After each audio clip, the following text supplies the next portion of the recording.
Hello, everybody. Ben Rogers here, the Raptors Digest, reacting to the Toronto Raptors making a lot of moves recently, Riker. It seems like our whole deep bench is almost completely different from what it was last season, Riker.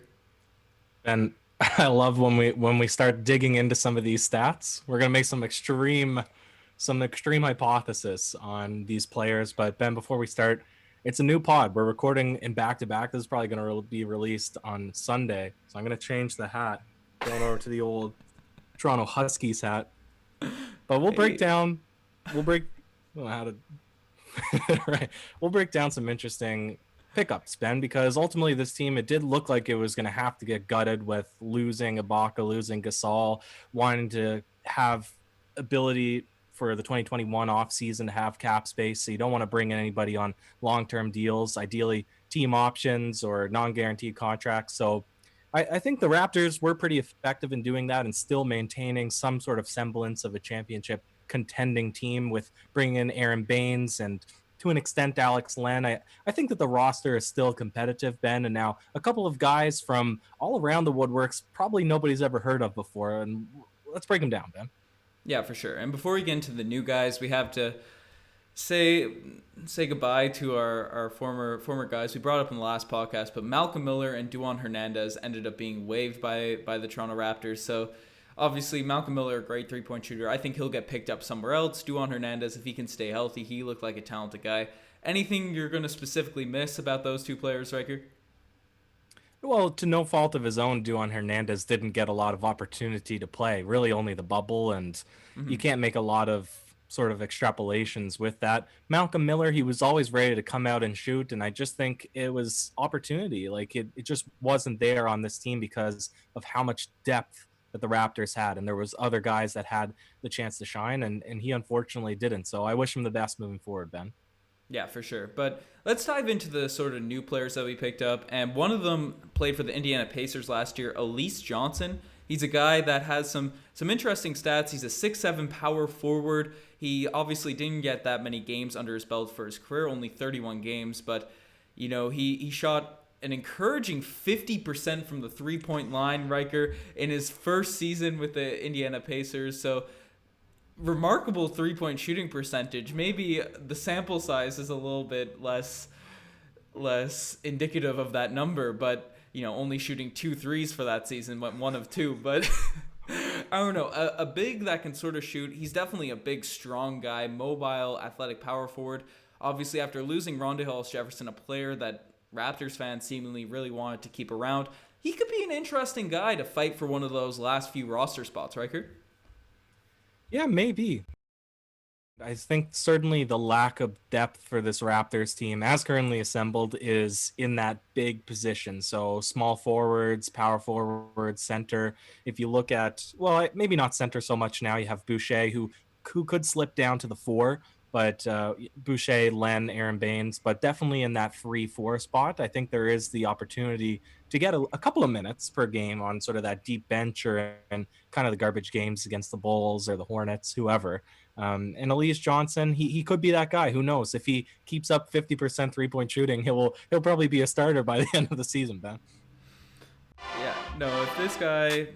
Okay, I got the intro going crazy here. The intro's popping up at random places. Still getting used to the new production scene, but I apologize for that. But Elise Johnson's definitely an interesting player, and as you brought up, big, strong, athletic guy. We have a lot of people fighting for those last few roster spots. And I guess we should probably break this down too, because these three guys that we brought in are going to be fighting with Paul Watson, O'Shea Brissett, who is sort of the 20th man on that deal, and depending on what happens with Terrence Davis, maybe potentially another guy, they're all going to be fighting. So none of them are on guaranteed deals, but they're all going to be sort of fighting for their way to sort of make this team. But Elise Johnson, as you brought up, athletic, big, he's the type of guy that the Toronto Raptors like to have on the roster. And if that three-point shooting, obviously it was a little bit of a bigger sample size in the second season, but it still was pretty decent. I think it was about 37%. But he seems like a guy that can shoot threes, pretty athletic, and that's a recipe for making this Toronto Raptors team, Riker. But the second player we'll talk about. Wait, hold up. Another recipe, Ben. So it's 3 and D and also a low draft pick. Yeah. It seems like the Raptors love those guys, and there is a little bit of sense to it, a little bit of rationale, is that a guy he was so Elise Johnson from Missouri State was picked 50th in the Mhm. draft by the Pacers in 2018. So these types of players play with a chip on their shoulders. They know if they don't come in and bring it every game, they're not going to make it in the NBA, and they're not going to have that sort of money to give them a long career and make those millions of dollars. So they really need to earn it, and that's why the Raptors do tend to like these types of players. Absolutely.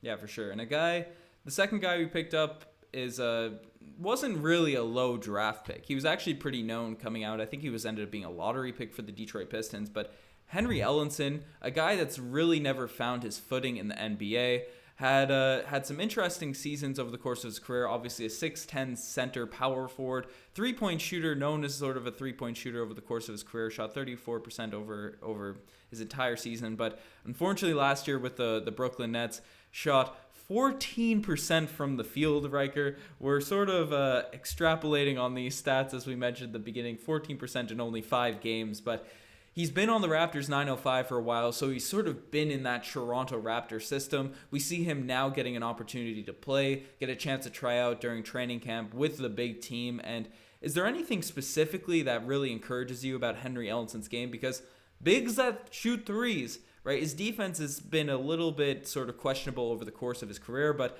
bigs that shoot threes, we just lost a couple this offseason. Do you think there could be a potential space for him even after we've signed Len, Boucher, and Aaron Baines? Well, I don't think Boucher. Boucher is of course a lock. We know what he's able to bring, and he's small enough. He doesn't need to play center. He doesn't need to be a backup center. Really, I see it being Baines and Len. And if Len is all of a sudden not able to shoot the three, and he's slow and he's as bad as what people in the comment section have been warning us of, and Henry Ellison can come in 10 to 15 minutes hit one or two threes and defend, that's basically all it takes to get minutes as a big on the Toronto Raptors. That's all we look towards. And that's why I don't think that anybody is sort of hinging all their bets on Alex Len. I don't think that anybody cares whether or not he plays or not. So if Henry Ellison can come in and do those two things better, he could definitely get minutes, man. No, definitely, 100%. Yeah, and Ellison's a guy that has had opportunities over the course of his career and hasn't looked bad for stretches. I think with the Pistons, he certainly underperformed that sort of lottery pick expectations, but some people with the Knicks were sort of interested. Obviously, they had a lot of opportunities for guys to play, and anyone can really look good on the Knicks team where you're sort of not surrounded by a lot of talent, but he had stretches where he did play well, showed off that shooting ability for the New York Knicks, and didn't really have any opportunities at all with the Brooklyn Nets last season. But he's sort of a guy that could be unpredictable, put into a good situation, as you brought up, in the space where he doesn't have that many expectations, right? In a system now that he's been a part of for close to a year, playing for the Raptors 905 and all these sorts of things, right? If he could sort of squeak into one of those last potential roster spots, and then, we deal with injuries, as you and I have brought up, is their sort of biggest fear with this team going forward, because if one of Baines or Boucher get injured, then we're relying on Alex Len, and then who knows at that center position. So maybe having that insurance, a guy that won't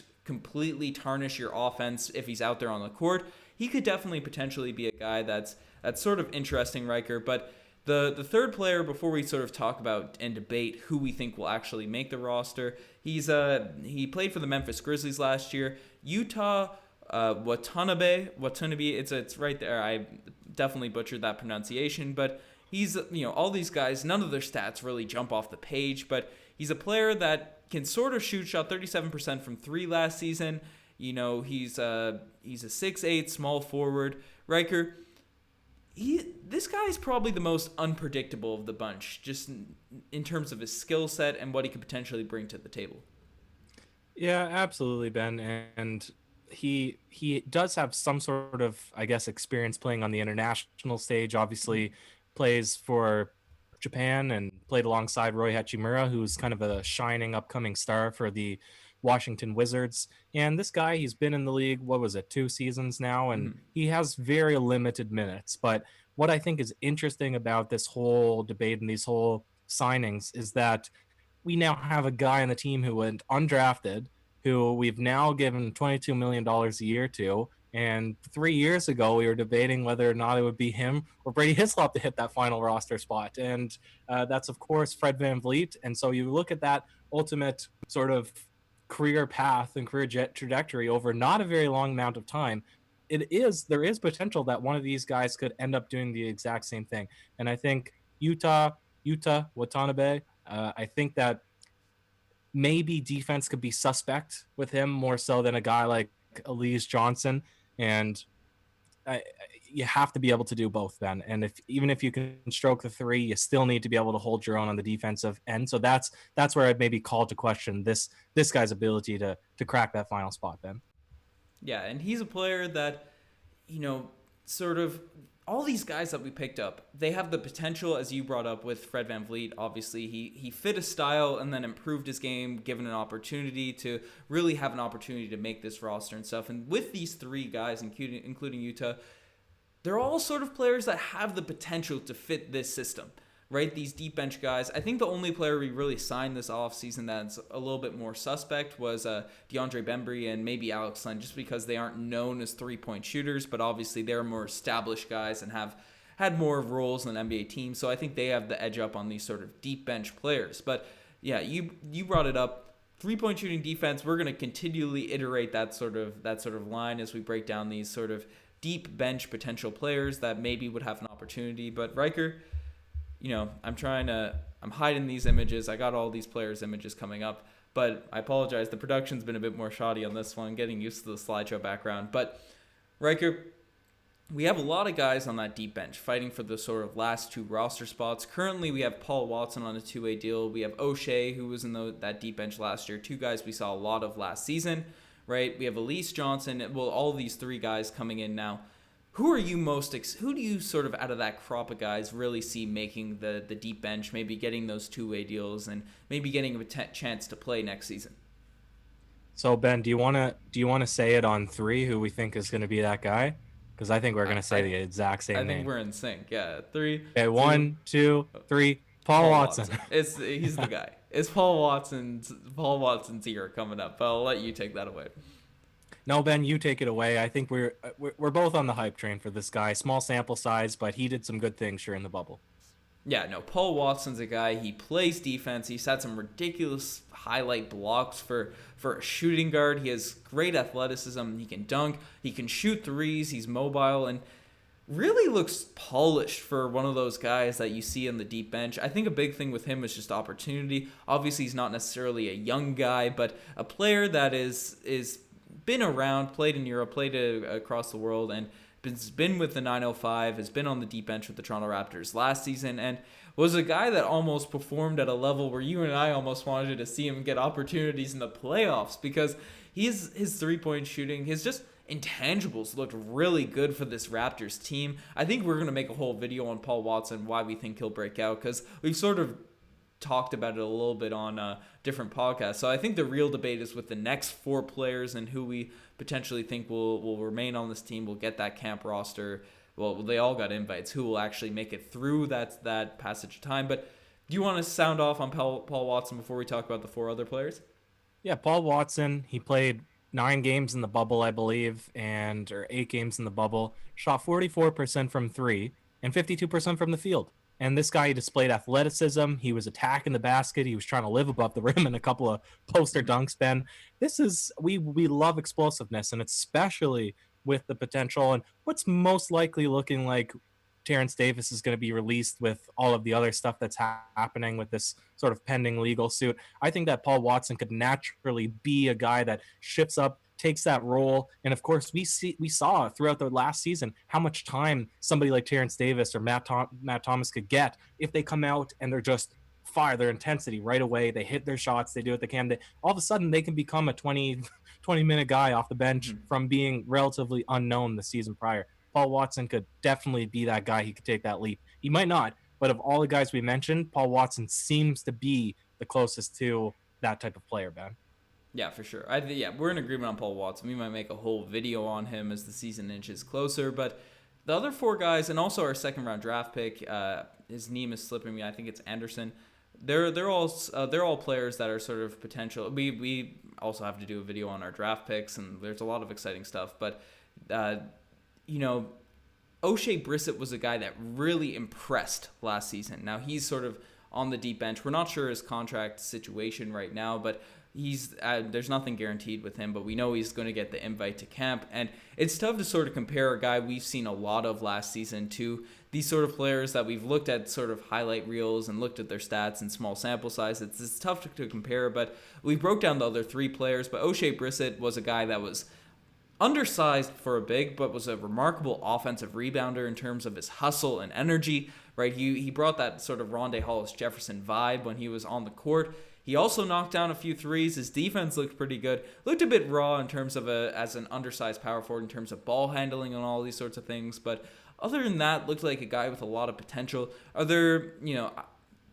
obviously we'd like to see the preseason games before we make those direct comparisons of those guys, but is there any of the three new signings that you'd like to see over O'Shea, assuming our second round pick gets signed to the team?